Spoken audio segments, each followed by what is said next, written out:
Hello everyone, আসসালামু আলাইকুম। সবাইকে ওয়েলকাম করছি নতুন আরেকটি ভিডিওতে। এখন কিন্তু ইউরোপে না যাইতে পারলেও ইউরোপের ফিল কিন্তু বাংলাদেশ থেকে আপনারা নিতে পারবেন। কিভাবে সম্ভব চলুন আজকে সেটাই শেয়ার করবো আপনাদের সাথে। আমাদের ডিজিটাল বাংলাদেশ হওয়াতে আমরা কিন্তু পাচ্ছি অনেক ফ্যাসিলিটি। আর চলুন আজকে আপনাদের সাথে শেয়ার করবো মেট্রো জার্নি। আমরা দেখেছি সাধারণত বাইরের দেশগুলোতে মেট্রো থাকে, আর সেই জার্নিটা করে কিন্তু আমরা খুবই উপভোগ করি।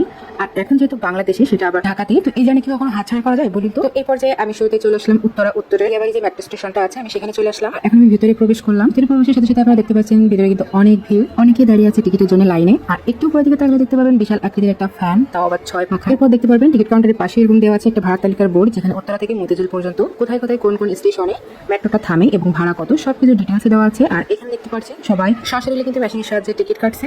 আবার আপনারা চাইলে কিন্তু ওনাদের সাহায্যে টিকিট কাউন্টার থেকে এভাবে লাইনে দাঁড়িয়ে ওনাদের থেকে টিকিটটা কাটতে পারবেন। তো আমিও কিন্তু সবার মতো দাঁড়িয়ে গেছি লাইনে, আর আমি ওনাদের থেকে টিকিটটা কাটবো, যেহেতু আমি ফার্স্ট টাইম মেশিন আমি করলাম না, আমি ওনাদের থেকে টিকিটটা কেটে নিলাম। আর এই হচ্ছে আমাদের স্বপ্নের মেট্রো রেলের টিকিট।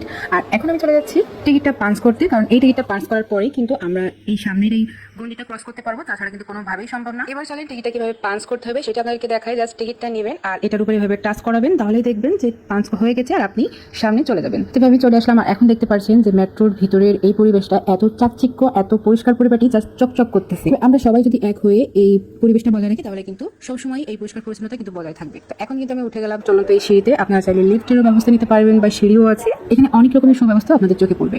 চলে আসলাম 3য় তলাতে, আর এটাই হচ্ছে আমাদের মেট্রো স্টেশন। তো এখানে দেখতেই পাচ্ছেন সবাই কিন্তু অপেক্ষা করতেছে মেট্রো জার্নির জন্য।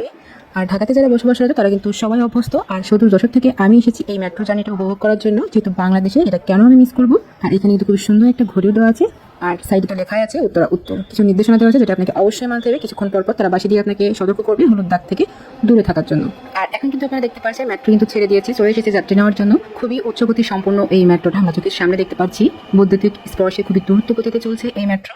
আর এখন দাঁড়িয়ে গেছে যাত্রী নেওয়ার জন্য। কিছুক্ষণের ভিতরেই সামনে এই দরজাগুলো ওপেন হয়ে যাবে, আর তারপর যাত্রী সবাই ভিতরে ঢুকে যাবে। তো এই পর্যায়ে দরজা কিন্তু ওপেন হয়ে গেছে। আর এখন আমরা চলে যাচ্ছি মেট্রোর ভিতরে। আর খুবই চাকচিক্য, খুবই সুন্দর এই পরিবেশ উপভোগ করতে তো আমার খুবই এক্সাইটেড লাগতেছে, কারণ আমার লাইফে হয়তো ফার্স্ট টাইম আমি কোনো ট্রেন জার্নি করতে চলেছি, তাও আবার সেটা মেট্রো জার্নি। আমি তো খুবই এক্সাইটেড এই মেট্রো জার্নিটা করতে পেরে। এই মুহূর্তে কিন্তু দেখতে পাচ্ছেন দরজাটা অটোমেটিকলি অফ হয়ে গেল, আর খুবই দ্রুত গতিতে আমাদের মেট্রোটা ছোটা শুরু করলো। আর আপনারা যারা নতুন আছেন, যারা মেট্রো জার্নি কখনো করেন নাই বা করার আগ্রহ আপনাদের আছে, আমি বলবো অবশ্যই এই জার্নিটা আপনাদের সবারই উপভোগ করা উচিত, কারণ খুবই এনজয়ফুল একটা জার্নি। আমার তো কিছুক্ষণের জন্য মনে হয়েছিল যেন আমি কোনো ইউরোপ কান্ট্রিতে আছি। এত সুন্দর একটা পরিবেশ আর এত রোমাঞ্চকর একটা জার্নি, আমি জাস্ট মুগ্ধ হয়ে গেছিলাম। আর এখন যে দরজাটা দেখতে পাচ্ছেন, এই দরজাটা সরিয়ে কিন্তু আপনি পরের বগিতে যেতে পারবেন। আর উপরে যে এলইডিটা দেখতে পাচ্ছেন, ওইখানে কিন্তু খুবই স্পষ্ট করে বাংলা এবং ইংরেজিতে লেখা থাকবে যে কোন স্টেশনে আপনি নামবেন, প্লাস স্পিকারে তারা বলে দেবে যে এরপরে কোন স্টেশন আসছে বা কোথায় আপনি নামবেন, কোন সাইড থেকে আপনি নামবেন, ডানে নাকি বামে, সবকিছু আপনাকে স্পষ্ট করে বলে দেবে। আপনারা একটু খেয়াল করে শুনলেই কিন্তু বুঝতে পারবেন। দরজাগুলো ডান দিক থেকে খুলবে, দয়া করে নিরাপদ দূরত্ব। এই পর্যায়ে আমি বলবো মেট্রো জার্নি জাস্ট অসাধারণ একটা জার্নি, কারণ ঢাকা শহরের অনেক উঁচু উঁচু বড় বড় বিল্ডিং গুলো ভেদ করে যখন এই মেট্রোটা যাবে, আর এটা দেখতে জাস্ট আপনার চোখটা জড়িয়ে যাবে। এখন যে জায়গাটা আপনারা দেখতে পাচ্ছেন এটা হচ্ছে ঢাকা বিশ্ববিদ্যালয়ের এরিয়া। তো ঢাকা বিশ্ববিদ্যালয়ের পরে চলে আসলো বাংলাদেশ সচিবালয়ের এরিয়া। আর তারপরে কিন্তু আমাদের সময় সীমিত, কারণ উত্তরা টু মতিঝিল পর্যন্তই এই মেট্রোটা যায়। তো আমরা প্রায় মতিঝিল চলে এসেছি। Please mind the gap. Thank you for traveling with Dhaka Metro. তো এখন আমরা সবাই নামার জন্য প্রস্তুতি নিচ্ছি, কারণ কিছুক্ষণের ভিতরেই আমাদের মেট্রোর দরজাটা ওপেন হবে।